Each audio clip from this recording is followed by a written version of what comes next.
तो पहली बात आज जो हम शुरू कर रहे हैं वो ये कि धर्म एक वर्ग ऐसा है जो धर्म के आधार पर प्रधानमंत्री का चुनाव करना चाहता है। यह अपने आप में एक बहुत बड़ी सांप्रदायिक बात है।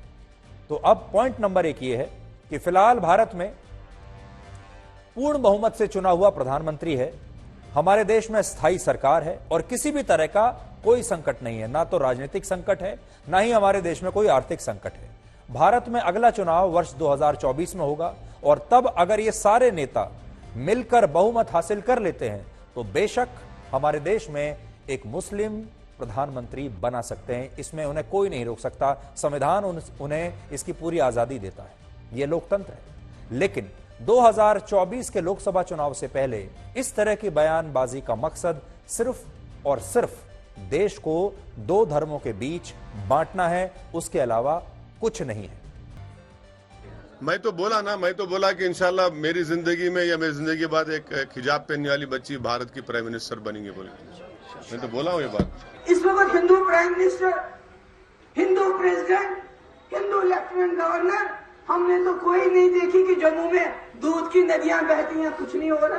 महबूबा जी से मैंने एक सवाल पूछा है और फिर पूछूंगा आपके माध्यम से, क्या वो जम्मू कश्मीर में एक माइनॉरिटी यानी गैर मुस्लिम नेता को मुख्यमंत्री के रूप में स्वीकार करेंगे? आपने अक्सर एक शब्द हमारे देश में बड़ा सुना होगा, अल्पसंख्यक, जिसे अंग्रेजी में माइनॉरिटी कहते हैं। और हमारे देश में अक्सर राजनीति में कहा जाता है कि अल्पसंख्यकों को एक स्पेशल स्टेटस मिलना चाहिए क्योंकि उनकी संख्या कम है और अपनी संख्या कम होने के कारण जो अल्पसंख्यक वर्ग है, अल्पसंख्यक धर्म के जो लोग हैं, वो अपने आप को असुरक्षित महसूस करते हैं। उन्हें ज्यादा एनकरेजमेंट की जरूरत है और इसलिए उन पर आधारित राजनीति हमारे देश में 75 वर्षों से चल रही है। लेकिन जरा आंकड़ों के जरिए आप समझिए कि खुद को अल्पसंख्यक कहने वाला मुस्लिम समुदाय देश में कितना अल्पसंख्यक है। हमारे देश में एक धारणा है, जैसे ही मैं अल्पसंख्यक शब्द बोलूंगा आपके दिमाग में अपने आप ही मुस्लिम धर्म के लोग आ जाएंगे, जबकि अल्पसंख्यक में और भी बहुत सारे वर्ग आते हैं। 2011 की जनगणना के अनुसार भारत में हिंदू समुदाय के जो लोग हैं वो 79.80% हैं, लगभग 80%, जबकि मुसलमानों की आबादी है 14.23%, लगभग 15% मान लीजिए। लेकिन ध्यान देने वाली बात यह है कि ईसाई धर्म के सिर्फ 2.30% लोग हैं, यानी 2.5% लोग ईसाई धर्म के हैं। सिख धर्म को मानने वाले हमारे देश में जो आबादी है वो सिर्फ 1.72% है, 0.25%। बौद्ध धर्म को मानने वाले केवल 0.70% है, यानी 1% से भी कम। जैन धर्म को मानने वाले 0.37% हैं, आधा % से भी कम। और पारसी धर्म को मानने वाले लोग हमारे देश की जनसंख्या में उनका जो शेयर है वो है 0.09%। अगर आप माइनॉरिटी की बात करते हैं, अगर आप अल्पसंख्यकों की बात करते हैं, तो ये सारे धर्म के लोग ये हैं अल्पसंख्यक जो अभी आप देख रहे हैं। और इन अल्पसंख्यकों में भी जो मेजॉरिटी पॉपुलेशन है वो है, आप देखिए, हिंदुओं की सबसे ऊपर 80% और मुसलमानों की 15%। लेकिन इसमें से अब आप देखिए, ना तो सिख, ना बौद्ध, ना जैन, ना पारसी और ना ही किसी दूसरे धर्म के अल्पसंख्यक ये कहते हैं, ना ही ईसाई, कि उनके साथ अन्याय हो रहा है और वो भारत में असुरक्षित महसूस करते हैं। और अगर 2011 की आबादी को हम 1951 की आबादी से तुलना करके देखें तो भारत में वर्ष 1951 में हिंदू आबादी 84.1% थी, जो 2011 में घटकर लगभग 80% से भी कम रह गई। मुसलमानों की आबादी 1951 में 9.8% थी, जो बढ़कर 14.23% हो गई। अमेरिका के एक थिंक टैंक प्यू रिसर्च सेंटर ने वैश्विक मुस्लिम आबादी पर 2019 में कुछ आंकड़े जारी किए थे। इनके मुताबिक इंडोनेशिया के बाद भारत में दुनिया में सबसे ज्यादा मुसलमान रहते हैं। इन आंकड़ों के अनुसार इंडोनेशिया में 21 करोड़ से ज्यादा और भारत में 19 करोड़ से ज्यादा मुसलमान रहते हैं। इस सूची में तीसरे नंबर पर पाकिस्तान था, यानी हमारे देश में पाकिस्तान से ज्यादा मुसलमान रहते हैं और पाकिस्तान में लगभग 20 करोड़ मुसलमान रहते हो। सोचिए, हमारा देश ऐसा है जहां 20 करोड़ मुसलमान अगर रहते हो, क्या इन्हें आप अल्पसंख्यक कहेंगे? क्या 20 करोड़ की जो संख्या है इतनी छोटी आपको लगती है कि उन्हें अल्पसंख्यक कहा जाए? और अब तो 20 करोड़ से भी ज्यादा हमारे देश की जनसंख्या हो चुकी होगी, क्योंकि जनगणना 2011 के बाद हुई नहीं है, लेकिन अब इनकी संख्या, मुसलमानों की संख्या 20 करोड़ से कहीं ज्यादा होगी।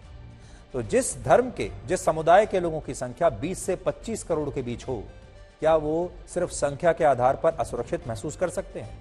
यह सिर्फ इंडिया में ही संभव है कि कश्मीर का एक मुस्लिम युवा इंडियन सिविल सर्विसेज के एग्जाम में टॉप कर सकता है, सरकारों के टॉप विभागों में पहुंच सकता है, सरकार के खिलाफ लिख सकता है, सरकार के खिलाफ जा सकता है, फिर वही सरकार उसे बचाती भी है और दोबारा अपनाती भी है। ऋषि सुनक का ब्रिटेन का प्रधानमंत्री बनना हमारे पड़ोसियों को जरूर चौंका सकता है, जहां का संविधान गैर मुसलमानों को सरकार के मुख्य विभागों तक पहुंचने से रोकता है, लेकिन भारतीय संविधान ने जातीय और धार्मिक अल्पसंख्यकों के साथ कभी भेदभाव नहीं किया। भारतीय मुसलमान बराबर के नागरिक के तौर पर इतनी आजादी के साथ जीते हैं जिसके बारे में इस्लामिक देश सोच भी नहीं सकते। ये विचार हैं शाह फैजल के, जो कश्मीर के IAS अधिकारी हैं। आपको याद होगा एक जमाने में ये भी भारत के खिलाफ काफी लिखा करते थे। इनके विचार ऐसे ही थे जैसे आज ओवैसी के हैं, और इसके बाद इन्होंने सिविल सर्विसेज छोड़ दिया था और फिर इन्हें वापस ले लिया गया। वर्ष 2016-17 में 5.53% घर मुस्लिम समुदाय को मिले। 2017-18 में 11% मुस्लिम समुदाय को मिले। अगले साल 2018-19 में लगभग 5.5% मुस्लिम समुदाय को मिले। उससे अगले साल 2019 और 20 में 22.4% घर मुसलमानों को मिले। 2020 और 21 में लगभग 14% जो घर हैं वो मुसलमानों को मिले, और 2021 और 22 में 18% जो घर हैं वो मुसलमानों को मिले। अब आप खुद सोचिए। यह विश्लेषण आज इसलिए कर रहे हैं क्योंकि आज ही के दिन यानी 26 अक्टूबर 1947 को जम्मू कश्मीर रियासत का भारत में विलय हुआ था, इसलिए आज का दिन बड़ा खास है। और उस समय जम्मू कश्मीर के महाराजा हरि सिंह ने भारत के साथ एक विलय संधि पर हस्ताक्षर किए थे, जिसके तहत कश्मीर भारत का हिस्सा बन गया था औपचारिक रूप से। जम्मू कश्मीर रियासत के महाराजा हरि सिंह आजादी के बाद भी विलय को लेकर कोई अंतिम फैसला नहीं कर पा रहे थे, और वो शायद इस फैसले को समय के हिसाब से टालना चाहते थे।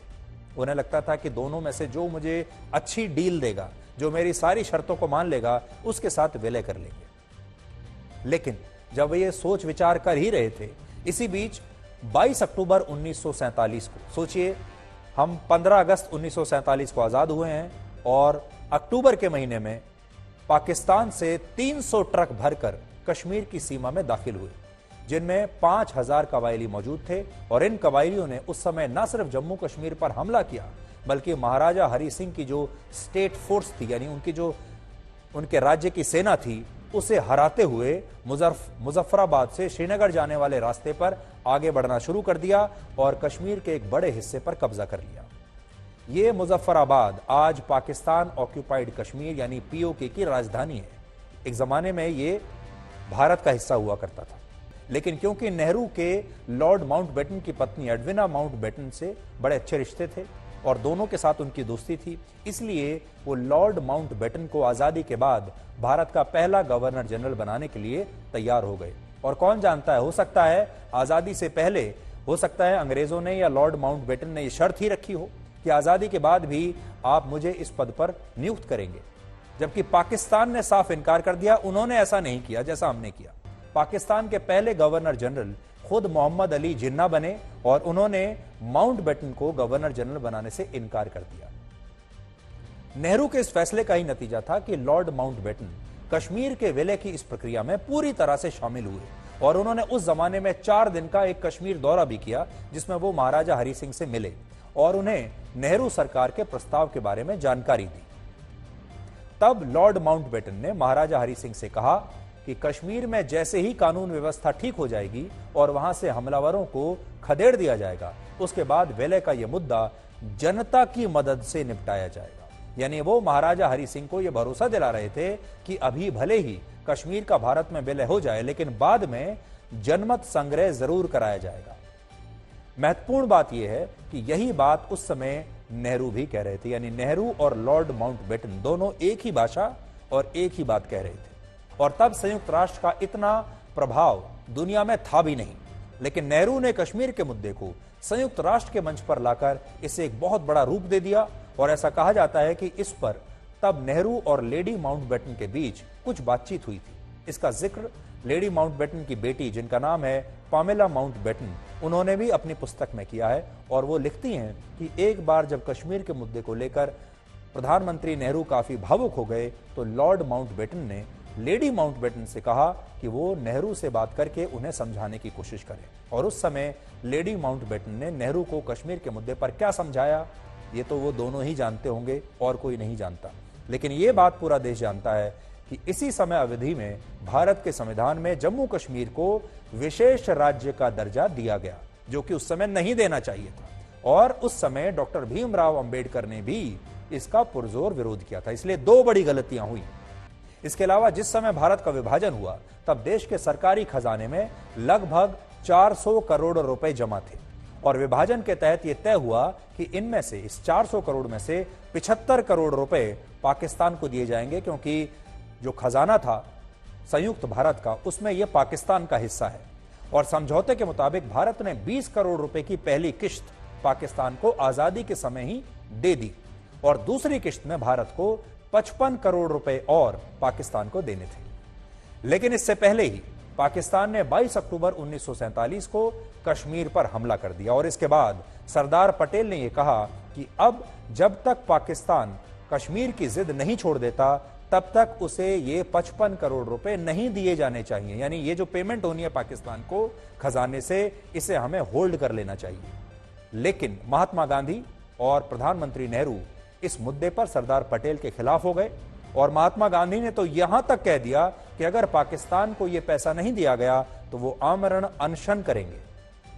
सोचिए, महात्मा गांधी को भी कश्मीर के मुद्दे से ज्यादा इस बात की चिंता थी कि पाकिस्तान को उसके हिस्से के 55 करोड़ रुपए मिलने ही चाहिए, जबकि सरदार पटेल चाहते थे कि भारत इसके बदले में पाकिस्तान से पहले ये वादा ले, ये शर्त रखे कि वो कश्मीर की तरफ दोबारा आंख उठाकर भी देखेगा नहीं। लेकिन ऐसा हुआ नहीं और इसका जिक्र इस दस्तावेज में है जो हमने एक पुस्तक से लिया है। और इस पुस्तक का नाम है the man who saved India. Kashmir was not the only dispute. There were other equally acrimonious issues. There had been disputes between Patel and Nehru and Gandhi and even Mountbatten on the issue of sending Pakistan the rupees 55 crore due to it from its share of the treasury. Patel was of the firm belief that India should stick to what had been agreed at partition. The money would be cleared, but only after a final settlement on Kashmir. यानी पटेल के जो विचार थे, सोचिए कितने साफ थे इस पर। पटेल ने कहा कि 55 करोड़ रुपए की जो पेमेंट है पाकिस्तान को, अब वो तब की जाएगी जब पाकिस्तान कश्मीर पर भारत के साथ समझौता कर लेगा, उसके बाद ये पैसा रिलीज होगा। ऐसा सरदार पटेल चाहते थे। लेकिन महात्मा गांधी ने और प्रधानमंत्री नेहरू ने ये होने नहीं दिया। पहला, उनका यह कहना है कि इस समय रुपया डॉलर के मुकाबले लगातार गिर रहा है और देश की अर्थव्यवस्था भी कमजोर हो रही है, इसलिए अब भारत को भगवान ही बचा सकते हैं। दूसरा, उनका कहना है कि अगर भारत के करेंसी नोट पर लक्ष्मी गणेश को स्थान दिया जाता है तो यह भारत की अर्थव्यवस्था के लिए बड़ा शुभ होगा और इससे देश को उनका यानी भगवान का आशीर्वाद मिलता रहेगा और इससे डॉलर की तुलना में रुपए की स्थिति भी सुधर जाएगी। तो उन्हें लगता है कि सिर्फ लक्ष्मी गणेश की तस्वीर छापने से ही रुपया मजबूत हो जाएगा। यानी लक्ष्मी गणेश आर्थिक समृद्धि लाने वाले देवी देवता हैं और इसी वजह से हमारे देश में दिवाली के मौके पर उनकी पूजा होती है।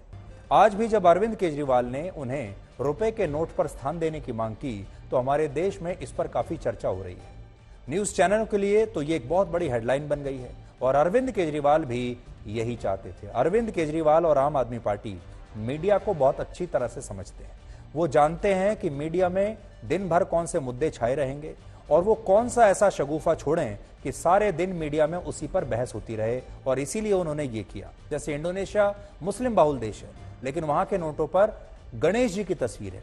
इसके अलावा वहां के नोटों पर इंडोनेशिया के पहले शिक्षा मंत्री और स्वतंत्रता सेनानी की भी एक तस्वीर छपी होती है। भारत में नोटों का चलन ब्रिटिश सरकार के दौरान शुरू हुआ और उस समय इन नोटों पर ब्रिटेन के महाराजा किंग जॉर्ज V और क्वीन विक्टोरिया की तस्वीरें हुआ करती थी। आजादी के बाद 1949 में पहला 1 रुपए का नोट छपा, उस पर अशोक स्तंभ की तस्वीर छपी थी। बाद में रिजर्व बैंक ऑफ इंडिया ने महात्मा गांधी के जन्म शताब्दी के वर्ष 1969 में पहली बार 100 रुपए के नोट पर महात्मा गांधी की तस्वीर छापनी शुरू की। बहुत ठेस पहुंचती मैडम हमारे सम्मान को, क्योंकि हम ऑटो वाले ये तो नहीं कि गए गुजरे हैं जी। ऑटो चलाते अपने परिवार के लिए चलाते हैं, 2 पैसा बने तो हमारे परिवार का पेट रोजी चले, उस बेस के लिए हम लोग आते हैं, नाइट चलाते हैं। यहाँ रात में लगी सवारी नहीं लगी तो ऐसे भी घर चले जाते हैं। सवारी मिली थी समता कॉलोनी की, गुड़िया थी, बोला मैं दे देना 300 रुपए। तो बोले भैया मैं इतना नहीं दे पाऊंगी। तो बोले 250 दे दीजिएगा, घर तक छोड़ देंगे। अब वहाँ पहुँचने के बाद ऐसा हुआ कि वकील थे, वो एडवोकेट थे, बोले इतना पैसा नहीं लगता, छोटी सी गुड़िया है, ये है, अब 15-16 साल की लड़की क्या होगी। अब बच्चे समझ के अपन ले गए। अब वहाँ उतारने के बाद बोलते मैं वकील हूँ, ये है, मैं नहीं दूंगी पैसा आपको, 100 रुपये लेना है तो लो, नहीं तो भाड़ में जाओ। इस टाइप से अब्द व्यवहार से अपने से बात की।